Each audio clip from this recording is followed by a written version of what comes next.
Assalamualaikum warahmatullahi wabarakatuh. Halo teman-teman, apa kabar? Perkenalkan, saya Farah Nur Aziza, mahasiswa semester 5 Universitas Muhammadiyah Profesor Dr. Hamka, Program Studi Pendidikan Biologi, Fakultas Keguruan dan Ilmu Pendidikan.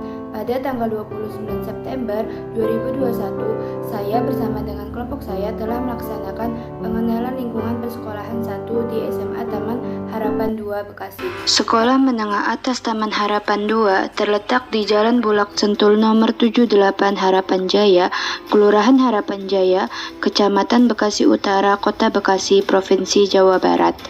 Sekolah ini diresmikan oleh Wakil Wali Kota Bekasi pada tanggal 24 Juni 2007.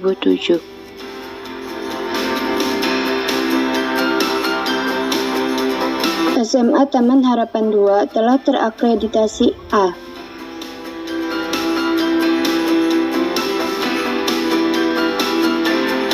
SMA Taman Harapan 2 di bawah Lembaga Pendidikan Islam Swasembada Taman Harapan yang diketuai oleh Dr. Andes Haji Muhammad Dalail.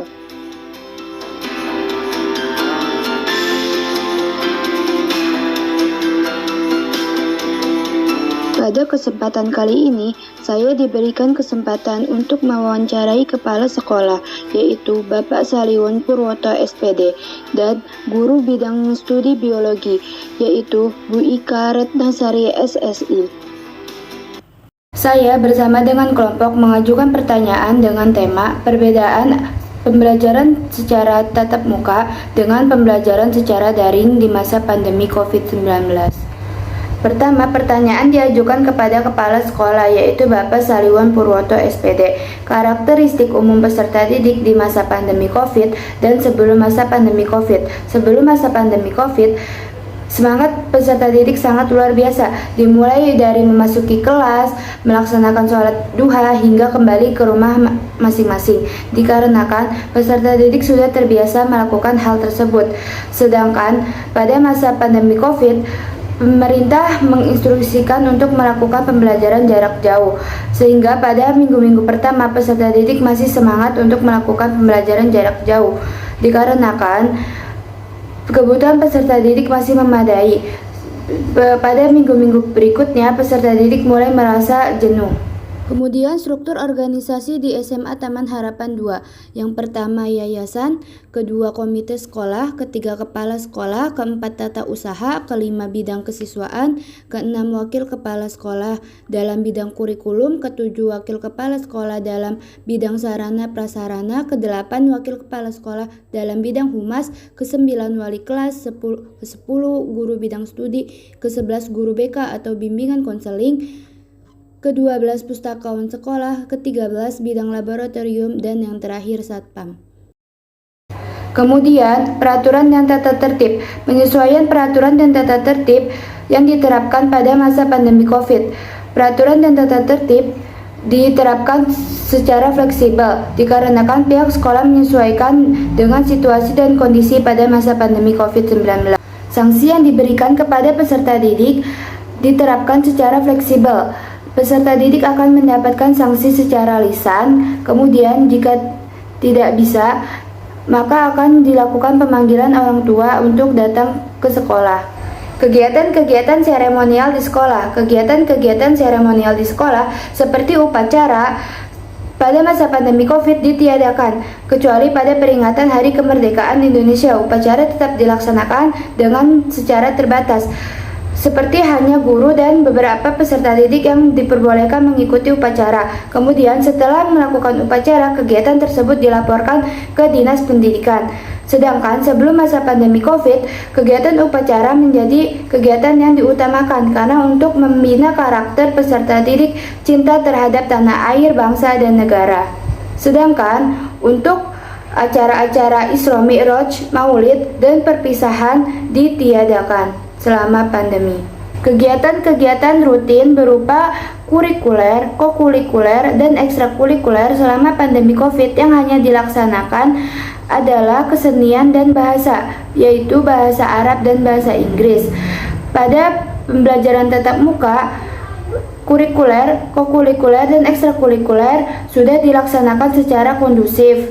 dengan teknik pada seperti biasanya dan menerapkan protokol kesehatan dengan ketat. Dari kegiatan-kegiatan tersebut, peserta didik pernah mengikuti perlombaan di SMA Taman Harapan 2, selalu aktif untuk mengikuti perlombaan-perlombaan seperti Pramuka, Paskibra, Palang Merah Remaja, dan KIR. Serta peserta didik SMA Taman Harapan 2 mengikuti O2SN tingkat kota.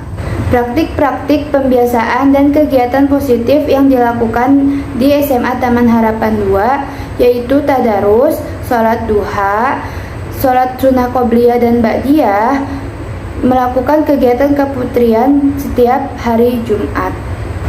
Kemudian, pertanyaan diajukan untuk Ibu Ika Retnasari SSI. Kegiatan pembelajaran secara daring maupun tatap muka selama pandemi COVID-19. Di SMA Taman Harapan 2, kegiatan pembelajaran secara daring dilakukan pada bulan Maret 2020 hingga bulan Agustus 2021. Pada bulan September 2021, seluruh peserta didik mengikuti pembelajaran tatap muka di sekolah. Karena kapasitas sekolah mencukupi untuk seluruh peserta didik mengikuti pembelajaran tatap muka dengan penerapan protokol kesehatan yang ketat. RPP yang digunakan pada saat pembelajaran tatap muka yaitu RPP Kurikulum 2013 Revisi, sedangkan RPP yang digunakan pada saat pembelajaran daring yaitu guru menyiapkan softcopy silabus per pertemuan untuk pembelajaran.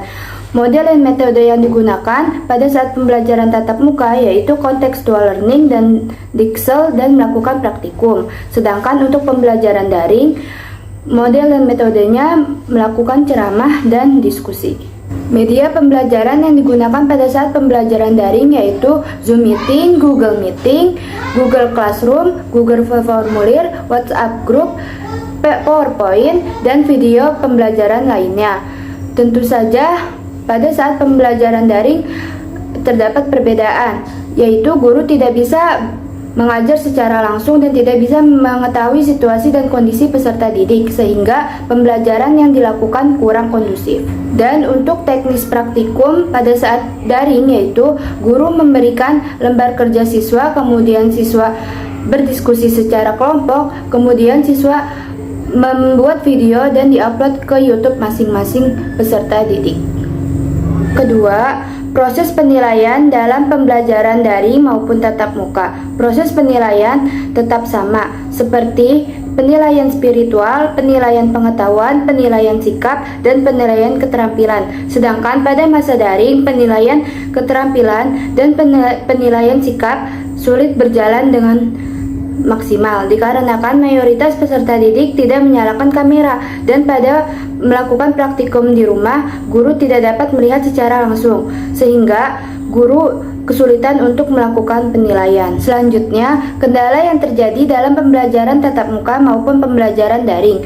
Kendala yang terjadi pada pembelajaran tatap muka yaitu siswa datang terlambat, siswa tidak mengumpulkan tugas secara tepat waktu, dan siswa tidak mematuhi tata tertib yang berlaku di sekolah. Sedangkan kendala yang terjadi pada pembelajaran daring yaitu siswa tidak menyalakan kamera, menurunnya minat belajar siswa, dan sebagian pendidik yang belum memahami cara menggunakan teknologi pada saat ini. Kemudian motivasi siswa selama pembelajaran secara tatap muka maupun secara daring. Motivasi yang diberikan pada pembelajaran tatap muka yaitu siswa secara langsung berdiskusi bersama guru untuk menceritakan kehidupan yang akan datang, menceritakan kehidupan di universitas dan masa depan yang akan siswa akan raih. Sedangkan untuk motivasi yang diberikan pada saat daring yaitu dengan cara orang tua dipanggil untuk ke sekolah dan melakukan bimbingan kepada guru, kemudian melakukan perjanjian untuk meningkatkan motivasi siswa. Sekian dari saya, hasil wawancara pengenalan lingkungan persekolahan 1 di SMA Taman Harapan 2 Bekasi. Kurang lebihnya mohon maaf. Wassalamualaikum warahmatullahi wabarakatuh.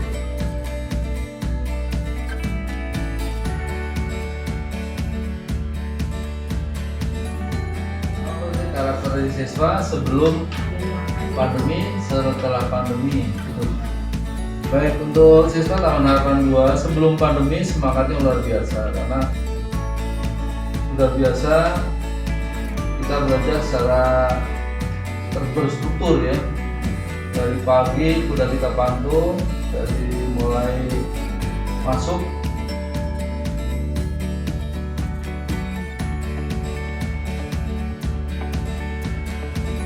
bagaimana kegiatan pembelajaran yang dilaksanakan secara daring maupun tatap muka. Jadi di SMA Taman Harapan 2 ini kegiatan pembelajarannya dilaksanakan secara daring dari mulai Maret 2020 sampai bulan Agustus akhir 2021. Nah, pembelajaran tatap muka itu baru dilaksanakan September 2021.